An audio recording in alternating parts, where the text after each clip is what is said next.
I think all these influencers are lying about being rich. I'm almost at 1 million followers, broke. There are influencers with millions of followers that are genuinely broke. Of being a content creator with over 200,000 followers is I'm broke. I go viral literally every single week. Every week. I got like over 8 million views this past month. I have like loyal fans, you know? But I'm just like, yo, I had $101 in my bank account yesterday. I just have a question for all the influencers buying Porsches and going on trips and shit with the money they make. Where are you guys getting that money? Like, I'm genuinely, like, I'm not even being a hater. I'm genuinely asking, where the fuck are you making 20 grand on the internet? Like, I'll get on it. Like, if it's not OnlyFans, like, let me fucking know. Because it baffles me the amount of people on this app that just have loads of fucking money. Like, are you not paying the IRS? Are you just getting massive brand deals? Like, Bali? And the thing is, it makes complete sense once you understand how the model actually works. So in this video, I'm gonna break down why this is happening and what the women that are building genuine wealth from their social media following are doing differently. So a lot of these influencers and people nowadays, they take their quick little money, they spend it all, they're not investing correctly, they don't have the right team, and they have a Lambo and then they're broke in 6 months. And you're like, oh, well, did you need that car? Because you didn't have that car 6 months ago. So I invested into the brand. We see a lot of influencers out there that all of a sudden make a lot of money and then they start spending it all together.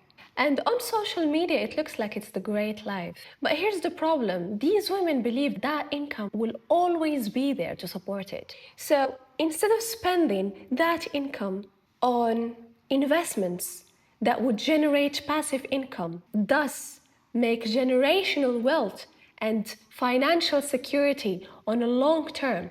Now they start spending it on, I don't know, travel, Gucci bags. It's fine if you want to spend the money, but just be mindful about your spending. Don't live above your means and always plan for tomorrow and plan for the rainy days. Call me cheap, call me boring, call me whatever you want, but I live by one rule, which is just because you can afford something doesn't mean you should be buying it. And I think that's exactly why most influencers go broke after a few years. So what people think about how social media pays the influencers is brand deals and views.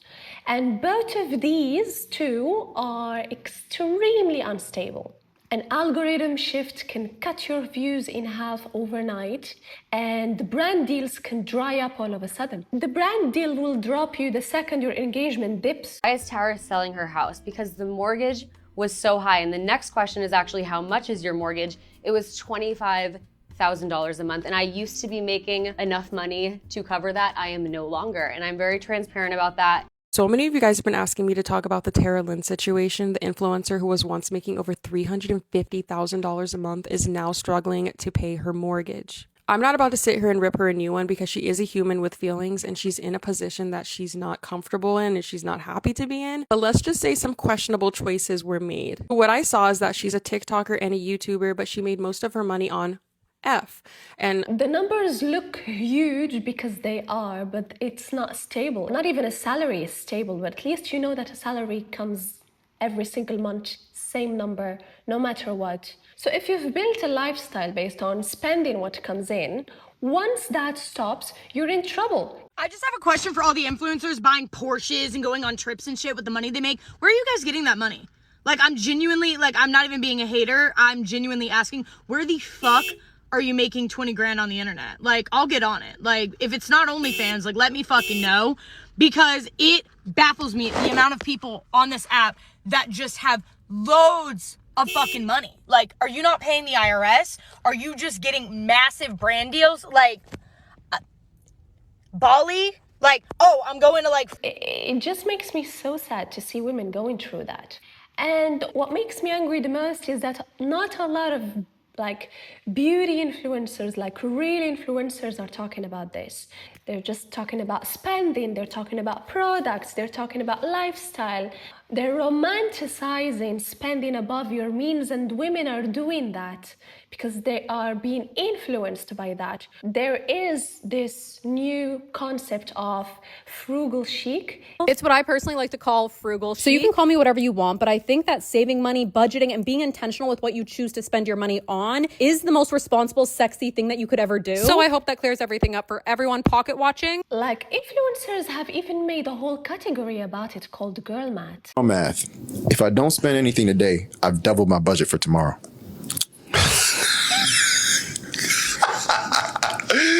My thing is, bro, I might agree with that. If you pay in cash, it's free. How does that make any sense? No, listen, your cash isn't real money. It's not logical, bro. It does make sense, but I had a phase in my life where I overspent.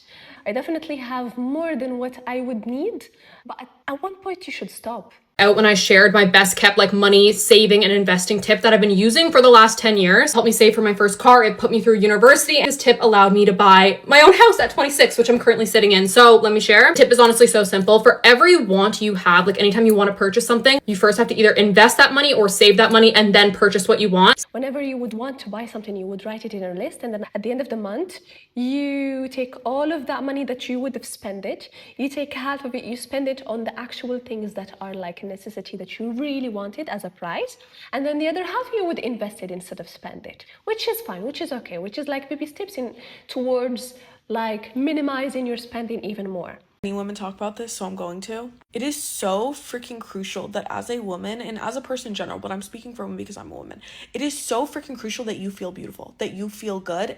And because when you feel beautiful, when you feel pretty, you also feel worthy of more things than you do when you feel like crap about yourself. So no, there's no such thing as wasting money on nails, on hair, on beauty, on skincare.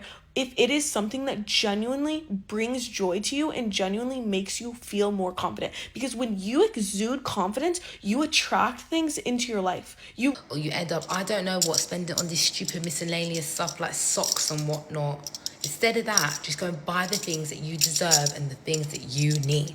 Like anything that I need, like I needed new teeth, I got new teeth. I needed my nails done, I got new nails. I needed a new ring, I got a new ring. I needed to get my hair done. So I just felt like, you know, Beyonce's younger sister. It's fine to spend on your beauty, spend on what makes you feel better, but don't overdo it. At one point it becomes unhealthy. If it hurts your finances, it will affect you. I don't want you to be having sleepless nights, stressed out because you have a lot of debt, or because you cannot afford to feed your children, or because you don't have enough money to finish the month. As you can see, I am going to the lawyer's office to file for bankruptcy. I filed for bankruptcy yesterday.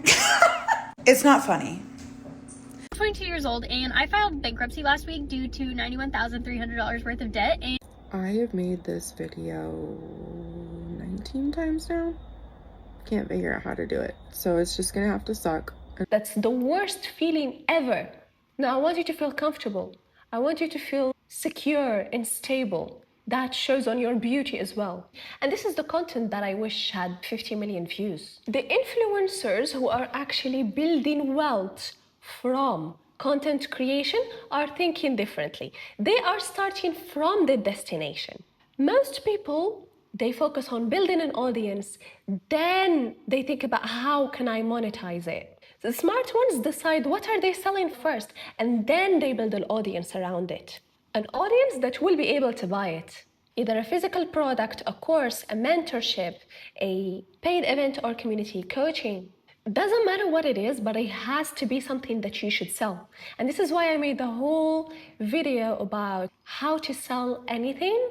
And these fundamentals are very important to every woman out there, whether you have something to sell or whether you just want to sell what you're saying in your opinions. Brand deals are rented income, views are rented income.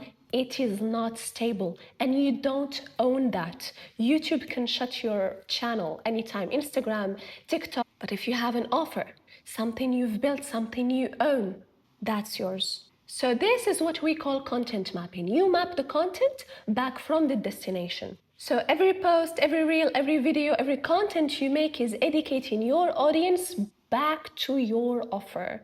somehow, whether directly or indirectly or through planting some seeds in some videos that are entertainment.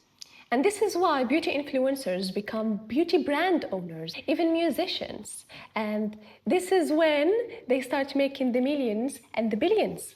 If you are an influencer, the financial literacy of your audience, of your people, starts with you. This is why I'm making all of these videos and trying to do with my platform.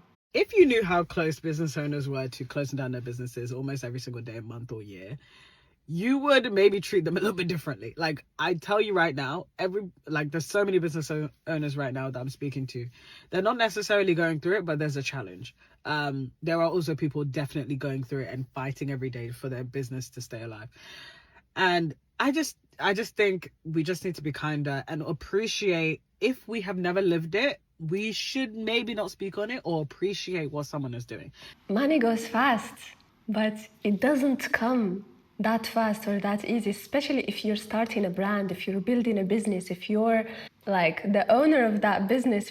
Like, if you have a salary, you know the salary is coming, and then you have the uncertainty of what if I lose my job, what if I get fired. But then when you own the business, especially if you have employees, you have the fear of like people depending on you, so you have to make that money. And if sales don't come, and that means you're not making any money, how are you going to pay the people, the families that depend on you to survive?